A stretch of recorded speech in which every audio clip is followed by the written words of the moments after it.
Brandon, how's it going? It's going pretty well. How are you this week, Chris? Dude, doing all right. Doing all right. I'm excited about our topic today, though. Uh, Yeah, I agree. why good ops raises your business value. Yeah, they tie hand in hand pretty well. Who doesn't want that? So I'll go ahead and intro. So this is Talk Ops podcast, the video podcast for business owners ready to organize. Growing, selling, or handing off your business takes order. Brandon and Chris discuss everything related to organization, accountability, and all the things that help you grow, sell, or even just take a vacation from your business.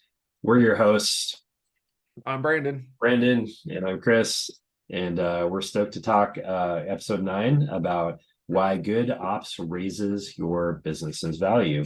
What do you think, Brandon? I think it's a pretty critical topic if you're going to raise your business's value. That is very straightforward. Yes. All right. So I do have a an icebreaker question, Brandon. Um, Okay. who is your favorite author? That is an interesting question because I have never been one to follow a particular author. So, generally speaking, when I'm looking for books, I try to find books that people I interact with frequently read, and that is a common thread between a lot of people I trust. So if I hear a book title coming up over and over from different people who I think are experts in certain areas, then I think, well, if everyone else is reading it, it's probably a decent book. Hmm. Um, and the fact that they're all recommending it. So um, I got a couple of different books and authors, but none of them have I gone and like, I got to read all the books that this guy's put out or anything like that. So I actually pulled them off my bookshelf because there's a number of titles. So I What's your like Matt. favorite? Was that? What's the pick one? What is your favorite out of all those? I think the one that has been the most helpful and was probably the best written was What's Best Next by Matt Perman. Okay. Um, I think he does a great job of organizing your thought process, and we all have busy lives, both professionally and personally. And he does a great job of laying out, particularly a biblical view of what should you say yes to, what should you pass on, what's most important in getting your priorities right, and then based on correct priorities, what should you be doing in your day-to-day life, both from a professional and a personal standpoint. And he's written it in a way that if you're a stay-at-home mom, it applies to you, or if you're a full C-suite exec with 100 employees under you, it applies to both people equally. So I think he's done a great job relating to all areas in life, from a professional and personal standpoint. So I really like that book and that author, but I've never read any of his other work, so I can't speak to any of his other work. So it was well written. I'm assuming his other books are well written too. Yeah, it's interesting. The how relationships play into the books you choose. Because you Yes. talked about it's the people you trust. And I think for me, it's the same thing, but I do kind of gravitate towards certain authors, but it's kind of for the same reason. Because if there's someone, it's kind of like mainstream media these days, or probably for the last like, I don't know, 10, 20 years, Mm-hmm. ask the questions that to me seem obvious, right? So they don't seem Yeah. to me, they don't seem like good thinkers, right? Because they're not Mm-hmm. asking the questions that seem like the next question you need to ask about a situation, you know? Yeah. And so, but who I like are people who do, right? And who I Mm-hmm. trust are people who do. So we first talked at church, I was like, oh, this guy thinks like I trust his way of thinking, right? Mm-hmm. Um, and so for me, besides the Bible, I mean, C.S. Lewis and Chesterton, they think really well. You know, they're just good thinkers. I haven't read everything by Lewis or everything by Chesterton, but they're good thinkers. And then, but it's because Lewis, he thinks like I think, you know. And so Mm-hmm. when I hear him reason through something, it's way easier for me to say like, oh, okay, yeah, that's true, and I know how he thinks, And so I know what he means. And so now I can actually go to application or things like that, rather than just like trying to judge whether he's thinking straight. So if Yeah. and it's like having a relationship with someone you trust. And so I think that's true. Translates to local. I didn't really count on this tying into the topic, but Yeah. it does seem to tie into like who you do business with and things like that. It's like, hey, I don't need to, we trust each other, but usually we trust each other in the sense of like, not that you know everything in the world. I don't expect that of anybody. So there's no reason I would trust anybody for that on this earth. But if I trust you to understand operations, then there's that trusting relationship that is trusted within the scope of how we interact with each other. Yeah. I trust that you're not going to bill me more, or that I'm not going to bill you. Trust that I'm not going to bill you more than what actually is fair, what we agreed on, and things like that, right? So there's Yep. that, say, cultural understanding of how business is done, which isn't shared by every culture. So there may be a totally moral person in some other country. They do things so differently. We don't trust them. And it's not because we don't think they're a good person. It's because we just don't know what they expect. We don't know what they'll do, right? Yep. Yeah. So diversity isn't always our friend. So I'll leave it at that. Yeah. But yeah, I know. I think that's interesting that we both have kind of the different ways of looking at it, but for the same reason, it's really trust. It's Yeah. Yep. so the topic today is really about how to raise business value with operations. Like, how does operations do that, right? I mean, doesn't it just you have a good logo and a lot of income? I mean, isn't that what really matters with your business? Um, Or is it more than you that? can believe that if you want. Yeah. But is it? Yeah, Yeah. I know from personal experience because I've got an appraisal background. It's predominantly in real estate appraisal, but I have done some commercial and business valuation as well. So, from a valuation standpoint, obviously you start from an income statement. How much money are they generating? But almost every good business valuation starts with an interview with the business to see, okay, how many customers do you have? What kind of operations do you have? What kind of HR debt do you have? Do you have good employees, bad employees? Are your systems in good places or not?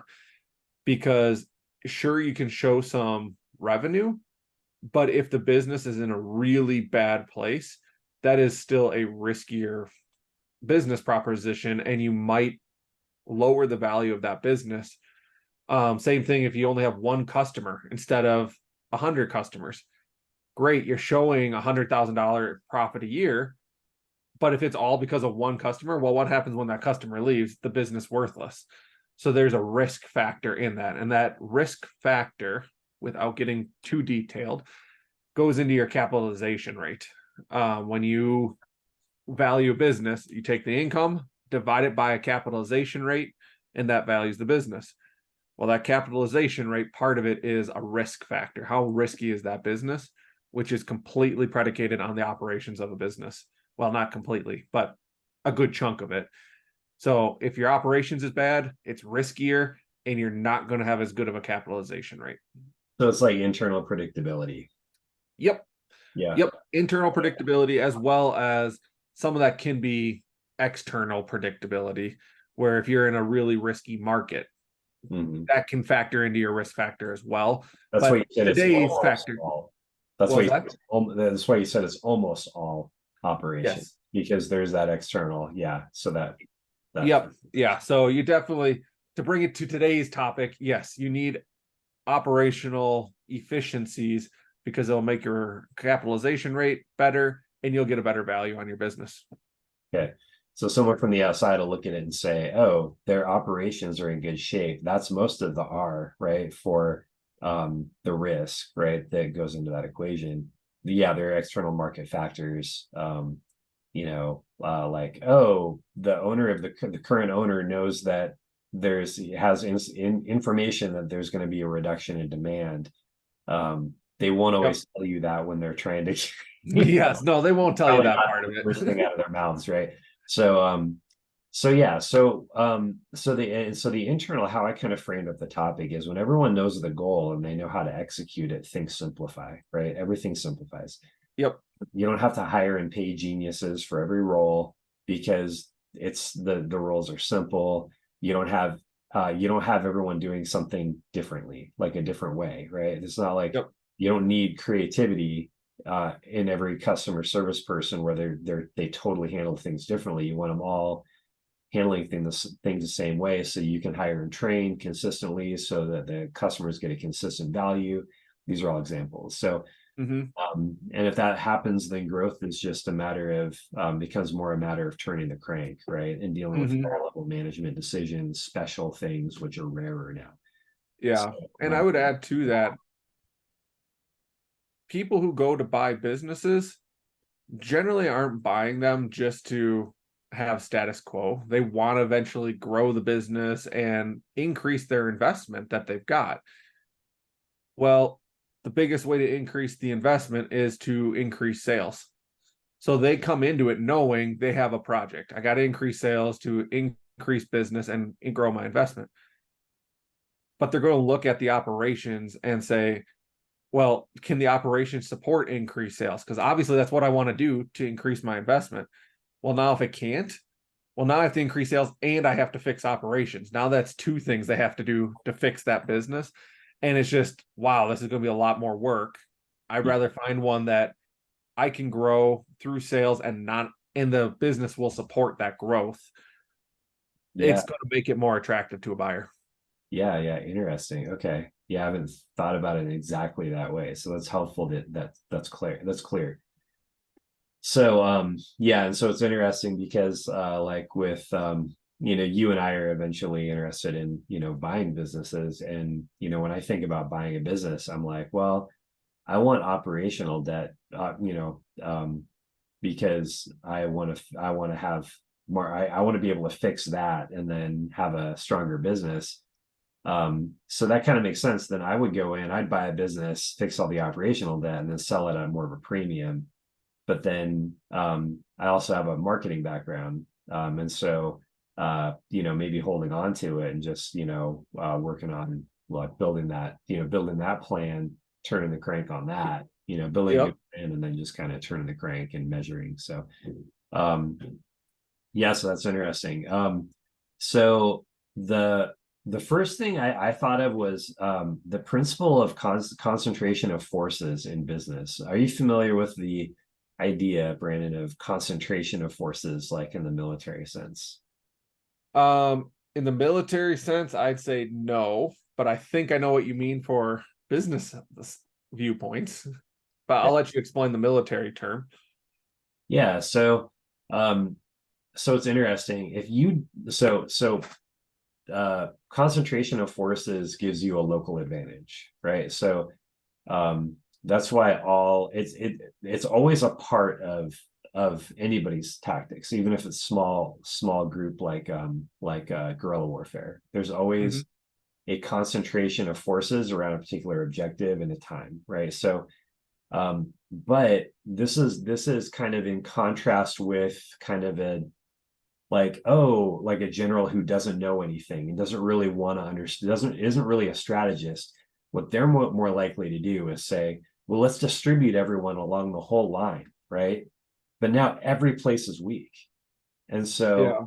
because you're not willing to go and find out, like, well, where is the enemy likely to attack, or say, like, I'm not going to wait for the enemy to attack, I'm actually going to go disrupt him and keep him off balance so he never comes to our line, right? Hmm. So but you need a concentration of force, or else you're always going to lose whenever there's an imbalance. So what you're doing is trying to create a local imbalance so that you win. In order to do that, though, you actually have to have a strategy and a plan and understand what the enemy is doing. In our case, it would be understanding what the market's doing, not necessarily our enemy, but we have to negotiate that. That's the other force we're negotiating with is the market forces. And so just putting it in marketing, MBA language, marketing MBA language. But yeah, so do you think that applies to business? Yes, absolutely. I actually have very recent experience with that from a business standpoint. I was helping an organization, and their operations is just everywhere, and they're going in a million different directions. And at the end of the day, I look at the organization and say, really, all you need is more sales. Like, that's what's holding the organization back, is you just got to get some more sales. Operationally, you're fine. Problem is, you're going to build this over here and you're going to do this over there, and you never actually spend time on the marketing, and therefore the business is hurting. Now, that being said, you can take that exact same example and go into the marketing side of it, where you're not taking a good landscape of the marketing battlefield, and they're also running all over the place on the marketing battlefield and not focusing on where are the best places to generate leads and sales and things like that. So they get pulled into all these different marketing channels that maybe they shouldn't even be in, which then disrupts the operations too. Because hey, operations, can you go build this system for this marketing channel? So now marketing's running down this rabbit hole to pursue some lead marketing channel that doesn't even make any sense. And now you're disrupting the operations as well. So from a global perspective, which is what we usually talk on this channel about, is from the top down, you need to understand your battlefield, both marketing and operations. They kind of go hand in hand, because operations got to build the channel, the support systems for the marketing side of the organization as well, understanding both sides, and then concentrating your forces in the areas that are going to build the best return on investment. The amount of time you're putting in, where can you get the best return? So Yeah. So, and I agree. So like, let's make the comparison then to like military, so if you're a commander, and you can't get away from this no matter how hard you try. Like, some people are like, oh, it's transactional. It's just the number of people you have. Well, it never is, right? So like, you can have a company with a great culture.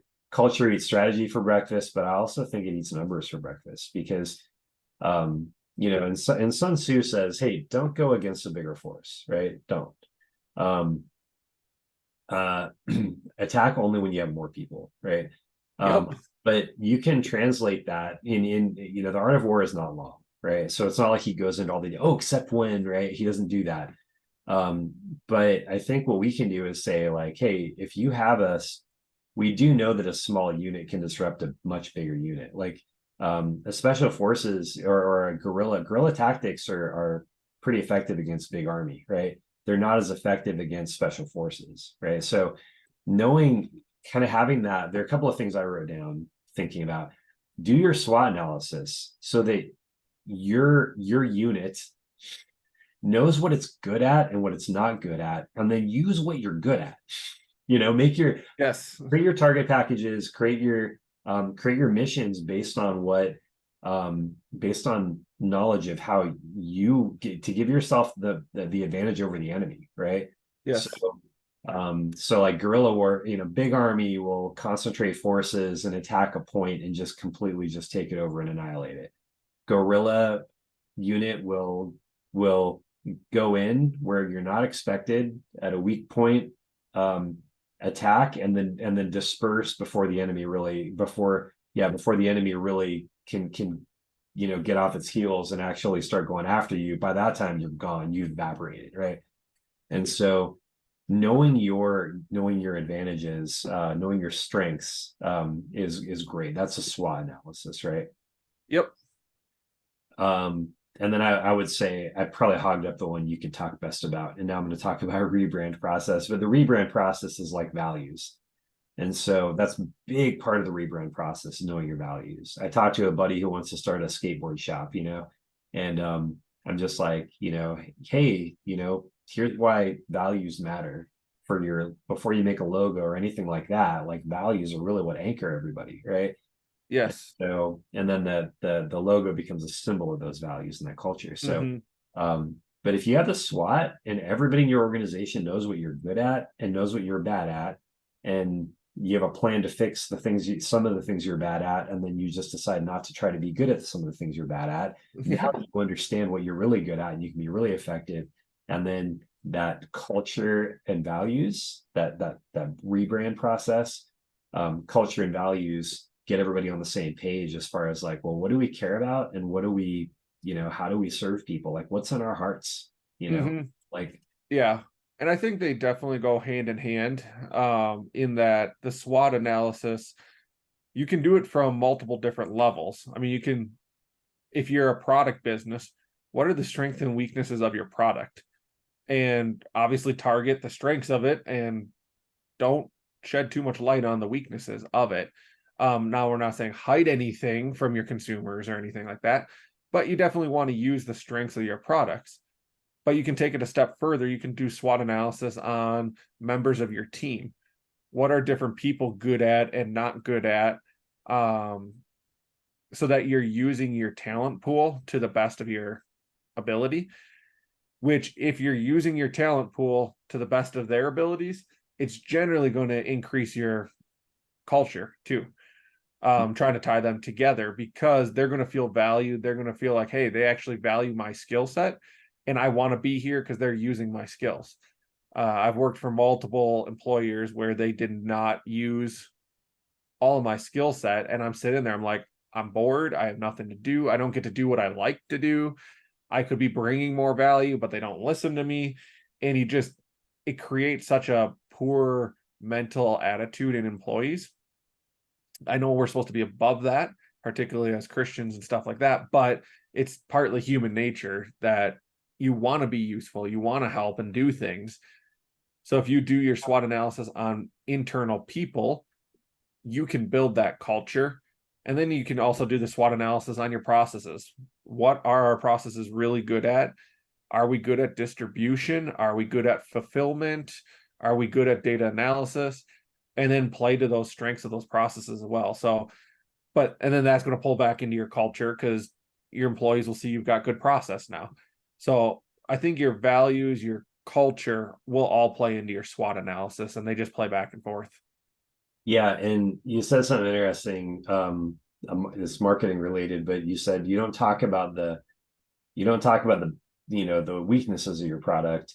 But it's funny because from a marketing standpoint, how you get over that, because you definitely don't want to be an honest company is not going to want to be selling products to the wrong people, because Mm-hmm. there's a saying in marketing, nothing kills bad products like good marketing, right? So if you have a bad product and it gets out there, and and you're spending a bunch of money on marketing, is getting into everyone's hands, and it's just going to build a bad reputation super fast. Yes, it will.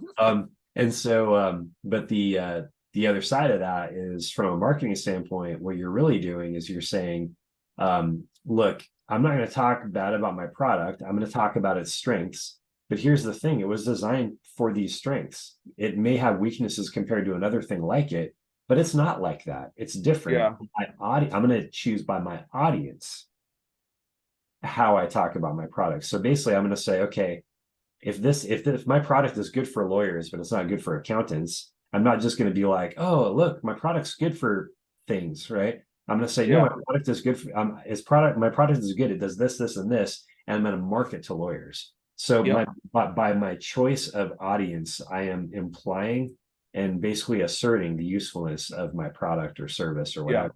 And for so a sure. lot of that's happening through that whole, like, you know, could you talk about it in a certain way? Yeah. If you had to talk to lawyers and you couldn't separate those markets out, then you would have to, maybe say, here's what it's good at, and then just let them imply that it's not good for, accounting.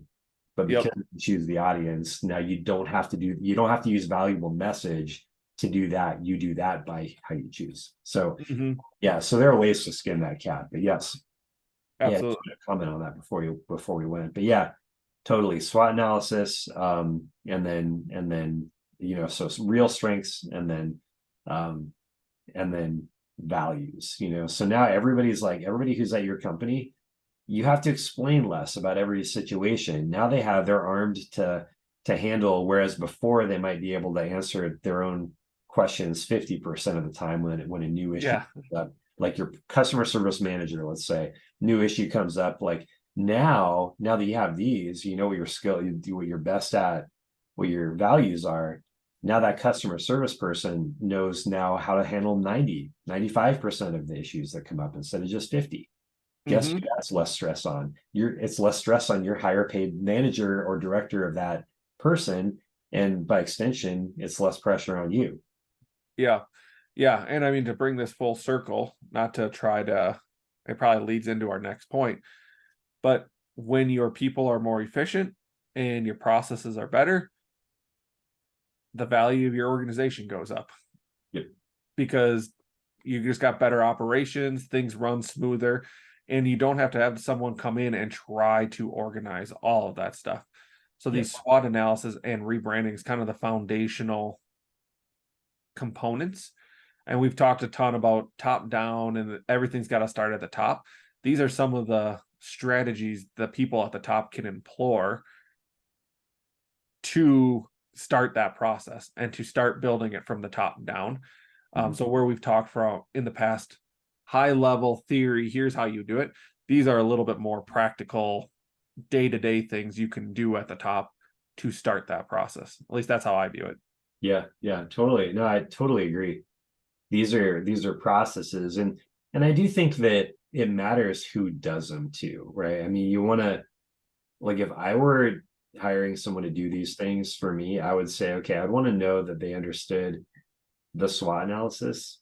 I'd want to know that they had a philosophy of how to run it for my business and a business of my Mm-hmm. size.